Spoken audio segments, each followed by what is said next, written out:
Hi guys, good morning. This is school by Neel. Welcome to my channel.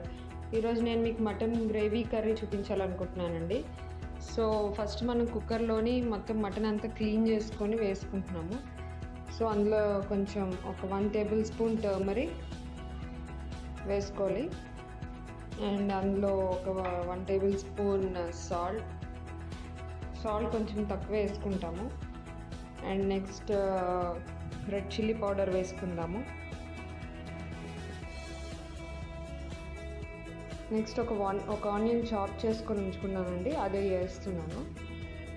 దాని తర్వాత ఒక tomato కూడా chop చేసుకొని ఉంచుకున్నాను. ఇవన్నీ టమాటా, ఆనియన్స్ ఇవన్నీ వేసి, అండ్ మనం కావాలంటే గ్రీన్ చిల్లీస్ కూడా వేసుకోవచ్చు. నాకు అంత కారం వద్దు కాబట్టి నేను వేసుకోలేదు. సో ఇవన్నీ బాగా మిక్స్ చేసుకొని మనం కుక్కర్ విజిల్స్ చేసుకోవాలి. సో మటన్ బాయిల్ అవుతుంది. అప్పుడు బాగా బాయిల్ చేసుకుంటే మనకి ఈజీగా తినడానికి, మనకైనా పిల్లలకైనా ఈజీగా ఉంటుంది. ఇందులో కావాలంటే కొంచెం వాటర్ కూడా యాడ్ చేసుకుందాం. నేను ఒక 1 గ్లాస్ ఆఫ్ వాటర్ యాడ్ చేస్తున్నాను. సో కొంచెం లైట్గా మిక్స్ చేసేసి ఇప్పుడు మూత పెట్టి విజిల్స్ చేసుకుందాం. ఈ విజిల్స్ ఒక 6 to 8 అలా ఉంచుకుంటే మనకి బాగా బాయిల్ అవుతుందన్నమాట. బాగా బాయిల్ అయిన తర్వాత ఇప్పుడు మనం ఒక కడాయి పెట్టుకున్నాము. ఆ కడాయిలో ఒక 2 టేబుల్ స్పూన్ ఆఫ్ ఆయిల్ వేసుకుందాం. ఇది కొంచెం హీట్ అవ్వగానే మనం కొంచెం curry leaves and green chillies కూడా వేసుకొని ఫ్రై చేసుకుందాం. అంటే తాలింపు అంటాం కదా, సో మటన్ తాలింపు ఈ 2 వేసుకొని నేను ఫ్రై చేసుకుంటున్నాను. కావాలంటే రెడ్ చిల్లీస్ కూడా మనం వాడుకోవచ్చు, అది కూడా మటన్లోకి మంచి టేస్ట్ వస్తుంది. సో ప్రస్తుతానికి నేను గ్రీన్ చిల్లీస్ వేస్తున్నాను. అది వేసుకొని ఫ్రై చేసుకుందాము. మటన్కి ఎప్పుడైనా రెడ్ చిల్లీ కొంచెం బాగుంటుందండి, కాకపోతే పిల్లలు పెడదామని నేను గ్రీన్ చిల్లీసే వాడుతున్నాను. నెక్స్ట్ కొంచెం ఆనియన్స్ వేసుకుందాం. బిగ్ సైజ్ ఒక 2 ఆనియన్స్ చాప్ చేసుకొని వేసుకోవాలి. వేసుకున్నాక బాగా ఫ్రై చేసుకోవాలి వీటిని. ఇందులో మీరు సాల్ట్ వేసుకొని ఫ్రై చేసుకోవచ్చు, లేదంటే మామూలుగానే ఫ్రై చేసుకోవచ్చు.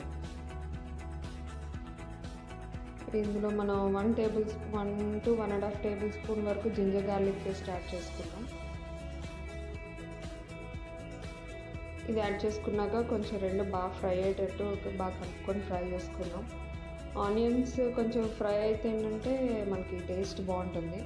అండ్ జింజర్ గార్లిక్ పేస్ట్ కూడా ఫ్రై అవ్వాలి, లేకపోతే అది వాసన వస్తుంది కదా. సో ఇలా ఫ్రై చేసుకున్నామండి. వేసుకున్నాక ఇప్పుడు మనం ఉడకబెట్టుకున్న మటన్ ఉంది కదా, అది కూడా వేసుకున్నాం. ఈ మటన్ వేసుకున్నప్పుడు ఏంటంటే కొంచెం బాయిల్ అయిన వాటర్ ఉంటుంది కదండి, అది వేయకూడదు. అది లేకుండా ఫస్ట్ మటన్ వేసుకుందాము. మటన్ వేసుకొని లైట్గా కొంచెం ఫ్రై చేసుకోవాలి. మటన్ని ఫ్రై అంటే మరీ ఎక్కువ ఫ్రై కాదు, వాటర్ లేకుండా మటన్ తీసి లైట్గా ఫ్రై చేసుకుందాం ఆనియన్స్లో. అలా అయితే మనకు కొంచెం టేస్ట్ బాగుంటుంది. ఫస్ట్ వాటర్తో ఉడికించేస్తే మనకు అంత టేస్ట్ ఉండదు, నిశ్వాసనలో వస్తుంది. సో ఇది కొంచెం ఫ్రై చేసుకోవాలి.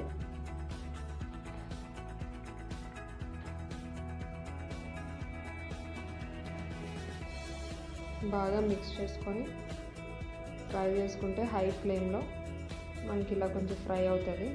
అండ్ ఇప్పుడు 1 tablespoon to 1.5 tablespoon ధనియా పౌడర్ మీ క్వాంటిటీ బట్టి, టేస్ట్ బట్టి వాడుకోవచ్చు.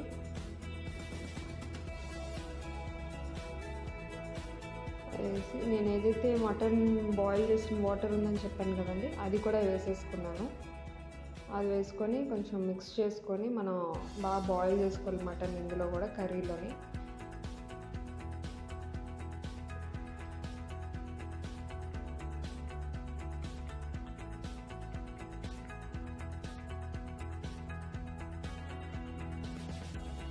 ఇలా మనం బాయిల్ చేసుకుంటే ఏంటంటే మటన్ బాగా బాయిల్ అవుతుంది. సో ఇప్పుడు మనం మూత పెట్టి మనం సిమ్మర్లో ఒక 10 to 15 minutes బాయిల్ చేసుకుందాం. బాయిల్ చేసుకున్నాక ఇలా వచ్చింది మనకి.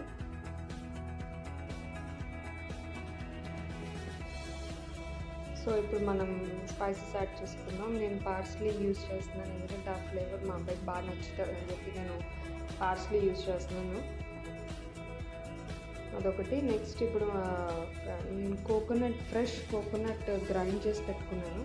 ఇది గ్రేవీ కర్రీ అన్నాను కదండి, ఆ గ్రేవీ కోసం అని ఇది ఫ్రెష్ కోకోనట్ గ్రైండ్ చేసుకొని జస్ట్ అది నేను డ్రైగా వేసేసుకున్నాను. అది బాగా మిక్స్ చేసుకొని కొంచెం వాటర్ కూడా యాడ్ చేసుకుందాం. మనకి థిక్ గ్రేవీ కావాలి కదా, అందుకని చెప్పి మనం కొంచెం వాటర్ కూడా యాడ్ చేసుకొని బాయిల్ చేసుకోవాలి. అప్పుడు మనకి గ్రేవీ టైప్లో వస్తుందన్నమాట. గ్రేవీ అయితే మనకి అందరికీ తినడానికి ఈజీగా ఉంటుంది. రైస్లో ముఖ్యంగా మనం రైస్ ఎక్కువ తీసుకుంటాం కాబట్టి రైస్లో తినడానికి కూడా ఈజీగా ఉంటుంది. ఇప్పుడు నేను 1 table spoon of garam masala, whole garam masala వేసుకుంటున్నాను. గరం మసాలా పౌడర్ ఇది ఇంట్లో చేసిందండి, మా అమ్మగారు చేశారు. నెక్స్ట్ ఇప్పుడు మనం pepper and pink salt grinder ఉంది కదా, అది నేను తర్వాత చూపిస్తాను. పెప్పర్ అండ్ పింక్ సాల్ట్ ఉంటుంది కదా, అది కొంచెం వేసుకున్నాను. ఒక పించ్ ఆర్ 1/2 టేబుల్ స్పూన్ అలా వేసుకుంటున్నాను. ఫ్రెష్లీ గ్రైండ్ చేసుకొని వేసుకుంటే ఏంటంటే మనకు కొంచెం టేస్ట్ బాగుంటుంది. సో అది మిక్స్ చేసుకున్నాక నాకు కారం సరిపోలేదు అనిపించింది, అందుకే నేను రెడ్ చిల్లీ పౌడర్ యాడ్ చేశాను. ఇది బాగా మిక్స్ చేసుకొని బాగా బాయిల్ చేసుకోవాలండి. మూత పెట్టి బాయిల్ చేసుకున్నాక మనకి కర్రీ మ్యాక్సిమం రెడీ అయిపోయినట్టే. మీరు ఇంకా సాల్ట్, కారం ఇవి టెస్ట్ చూసి మీరు వేసుకోవచ్చు, అడ్జస్ట్ చేసుకోవచ్చు. సో మనకి ఇలా రెడీ అయింది కర్రీ.